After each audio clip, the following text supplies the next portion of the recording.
সর্বকর্মাণি মনসা সংনাস্যাস্তে সুখং বশী নবদ্বারে পুরে দেহি নৈব কুর্বণ্য কারয়ন। বাহ্যে সমস্ত কার্য করেও মনের দ্বারা সমস্ত কর্ম ত্যাগ করে জীব নবদ্বার বিশিষ্ট দেহরূপ গৃহে পরম সুখে বাস করতে থাকেন। তিনি নিজে কিছুই করেন না এবং কাউকে দিয়েও কিছু করান না। পরমেশ্বর ভগবান যিনি জীবাত্মার দেহে বাস করছেন, তিনি হচ্ছেন বিশ্ব চরাচরের অধীশ্বর। দেহের 9টি দ্বার হচ্ছে 2টি চোখ, 2টি নাক, 2টি কান, মুখ, উপস্থ ও পায়ু।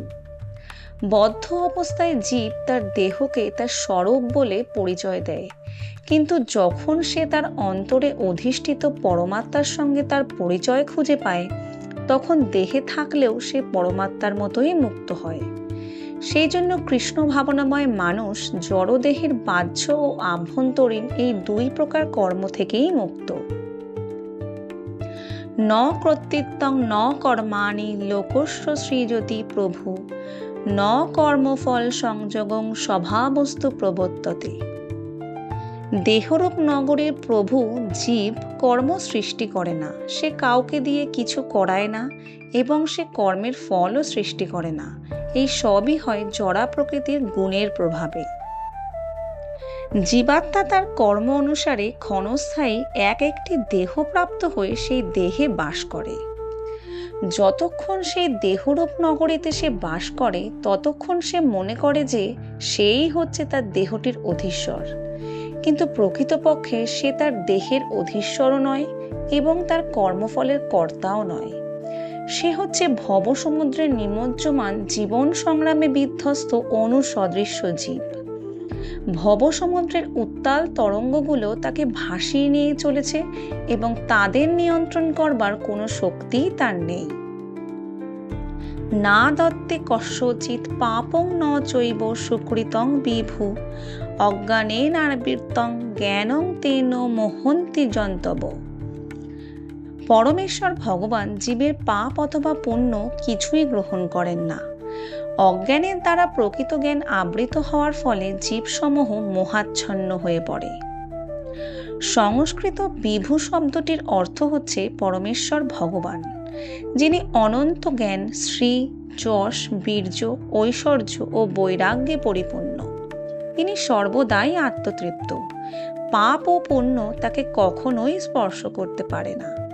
তিনি কোনো জীবের জন্যই কোনো বিশেষ অবস্থার সৃষ্টি করেন না, কিন্তু অজ্ঞানতার দ্বারা মোহাচ্ছন্ন হয়ে জীব বিভিন্ন পরিস্থিতির কামনা করে এবং তার ফলে তার কর্ম ও কর্মফলের প্রবাহ শুরু হয়। জীব ভগবানের পরা প্রকৃতিজাত, তাই তার স্বরূপে সে পূর্ণ জ্ঞানে অধিষ্ঠিত, কিন্তু তা সত্ত্বেও তার শক্তি সীমিত হওয়ার ফলে সে অজ্ঞানের দ্বারা আচ্ছন্ন হয়ে পড়ে। দেহধারী জীব অনন্তকাল ধরে কৃষ্ণ বিমুখ হয়ে থাকার বাসনা করে এবং সেটিই হচ্ছে তার মোহাচ্ছন্ন হবার কারণ। তাই সে সচিদানন্দময় হলেও যেহেতু তার সত্তা ক্ষুদ্র ও বদ্ধ, তাই সে তার স্বরূপ বিস্মৃত হয়। সে ভুলে যায় যে সে ভগবানের নিত্যদাস এবং এভাবেই সে অবিদ্যার দ্বারা আবদ্ধ হয়ে পড়ে।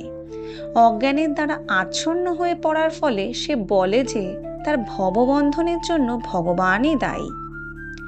এই কথার বিরোধিতা করে বেদান্ত সূত্রে বলা হয়েছে, ভগবান কাউকে ঘৃণা করেন না অথবা ভালোবাসেন না, যদিও সেই রকমই মনে হয়। জ্ঞানেন তু তদজ্ঞানং যেষাং নাশিত মাত্তন তেষামাদিত্য বজ জ্ঞানং প্রকাশয়তি তৎপরম।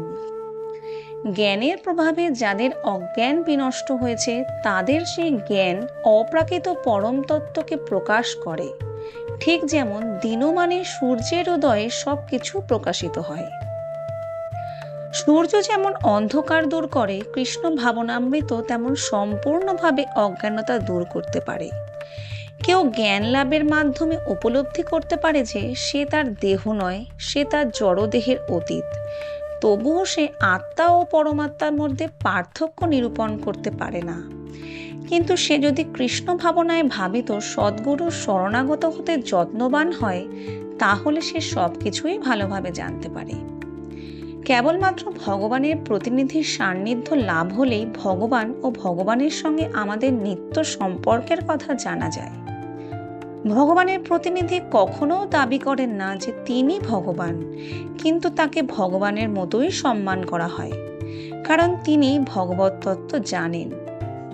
ভগবান ও জীবের মধ্যে যে পার্থক্য রয়েছে তা জানা উচিত। ভগবদ্গীতার 2য় অধ্যায় 12 শ্লোকে ভগবান শ্রীকৃষ্ণ সেই জন্য বলেছেন, প্রত্যেক জীব স্বতন্ত্র এবং ভগবানও স্বতন্ত্র। অতীতে তাদের সকলেরই পৃথক স্বরূপ ছিল, এখনো আছে এবং ভবিষ্যতে মুক্তির পরেও থাকবে। রাত্রির অন্ধকারে যেমন সবকিছুই এক বলে মনে হয়, কিন্তু দিনের বেলায় সূর্যোদয় হলে প্রতিটি বস্তু তাদের যথার্থ রূপে প্রতিভাত হয়, তেমনি জ্ঞান চক্ষু উন্মিলিত হলে সবকিছুর স্বরূপ উপলব্ধি হয়। পারমার্থিক জীবনে স্বতন্ত্রভাবে স্বরূপ উপলব্ধি হচ্ছে যথার্থ জ্ঞান।